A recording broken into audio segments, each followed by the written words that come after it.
ताई आज एक तीन व्हिडिओ पुढे आलेले आहे। अंबादास दानवे जे शिवसेनेचे नेते आहेत त्यांनी घेतलाय आणि त्या व्हिडिओमध्ये पाहायला मिळतंय की पैशांच्या गड्ड्या पाहायला मिळतात। असा प्रकार यापूर्वी देखील एकदा घडला होता आणि त्यांनी थेट आरोप काही आमदारावरती केला। एकनाथ शिंदे यांच्या पक्षात त्यांनी त्यांचा व्हिडिओ नाही एक तर मला काही आश्चर्य वाटत नाही, कारण का महाराष्ट्राच्या आणि तुमच्या सगळ्यांच्याच चॅनलवर बगरे सर तुम्हालाही आठवत असेल, आपण सगळ्यांनी ते व्हिडिओ सगळ्यांनी मिळून त्याची चर्चाही केली आम्ही सगळ्यांनी। कारण तुम्ही बघत असाल तुमच्या चॅनलवर थोडंसं एक महिन्याभर मागे जाऊया, एका मंत्र्याच्या खोलीमधले व्हिडिओ ज्याच्यात पैसे बॅगेत होते आणि पैशाचा तो एवढा मोठा म्हणजे ती सुटकेस होती, त्याच्यात कॅश होते। काय केलं महाराष्ट्र सरकारने, काय ॲक्शन घेतली त्याच्यावर, कुठून आले कॅश? इथे माननीय प्रधानमंत्र्यांनी नोटबंदी करणार आणि त्याचबरोबर आम्ही काळा पैसा हद्दपार करणार। मला अजून आठवतं की काळा पैसा हद्दपार करण्यासाठी नोटबंदीचा निर्णय माननीय प्रधानमंत्र्यांनी घेतला। त्याचं पुढे काय झालं? मग महाराष्ट्रात एवढ्या नोटा येत आहेत कुठून, ह्याची इन्क्वायरी झाली पाहिजे, याची ईडी आणि CBI लावली पाहिजे।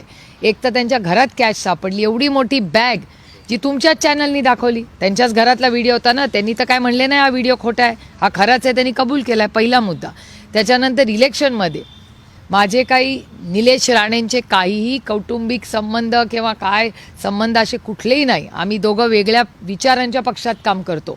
एवढं असलं तरी मी निलेश राणेंचे मनापासून आभार मानते। मला तर मागच्या आठवड्यात राणेसाहेबही भेटले होते, मी राणेसाहेबांनाही पार्लमेंटमध्ये सांगितलं की तुमच्या लेखाचा अभिमान असला पाहिजे की जरी सत्ताधारी पक्षात निलेश राणे असले तरी जे खोटं आहे हे खोटं आहे आणि जे चुकीचं आहे ते चुकीचं आहे। म्हणजे एक वेळ भारतीय जनता पक्ष माननीय प्रधानमंत्र्यांचं ऐकत नाही आहे, पण निलेश राणे ऐकतायत माननीय प्रधानमंत्र्याचं।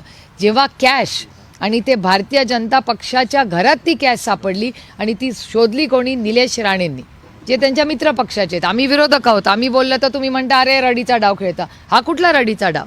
तुमच्या चॅनलवर ते पैसे दिसले ना, त्याचाच पुढचा भाग आहे ना। स्पष्ट केलंय दानवेंनी की शेतकऱ्यांना द्यायला पैसे नाही आहे, पण मंत्र्यांकडे पैशाच्या गड्ड्या आहे। काल बगरे सर तर हेच बोलले ना पार्लमेंटमध्ये। बगरे सर काल काय बोलले? बगरे सर हेच म्हणाले की तुमच्याकडे इलेक्शनला पैसे आहेत, सगळे पैसे वाटायला आहेत आणि हे फक्त आरोप व्हिडिओ आमचे नाही आहेत।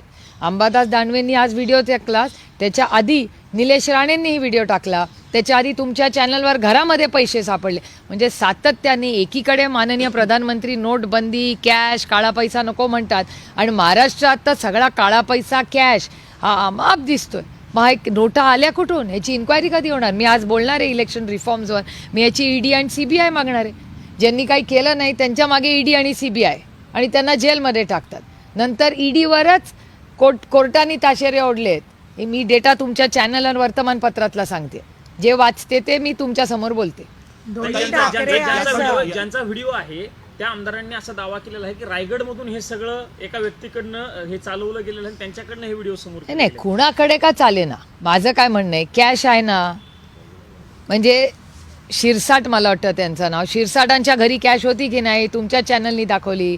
त्याच्यानंतर निलेश राणेंनी भारतीय जनता पक्षाच्या घरात कॅश सापडवली की नाही, हेलिकॉप्टरमधून कॅश फिरली की नाही, त्याच्यानंतर हे अंबादास दानवेजींनी टाकलेले व्हिडिओ, सगळीकडे बॅगा भरून पैसे दिसले की नाही। अहो आम्ही या गोष्टी फक्त सिनेमात पाहिलेल्या आहेत, आम्हाला आश्चर्य म्हणजे धक्का बसतोय की सिनेमामधले सीन हे आता वास्तव झालंय महाराष्ट्राचं। नोटाबंदी, डिजिटल इंडिया, आता मोठ्या प्रमाणात लोक डिजिटल ट्रान्झॅक्शनवरती येतात, सगळा काळा पैसा हा वाईट झालाय असं जे सत्ताधारी पक्षाकडे म्हणजे महाराष्ट्र या देशाचे प्रधानमंत्री एक बोलतात, एक दिशा दाखवतात देशाला आणि त्यांच्याच पक्षातले महाराष्ट्रातले लोक बरोबर प्रधानमंत्र्यांच्या विरोधी कट कारस्थान करतायत का असं मला वाटायला लागलंय।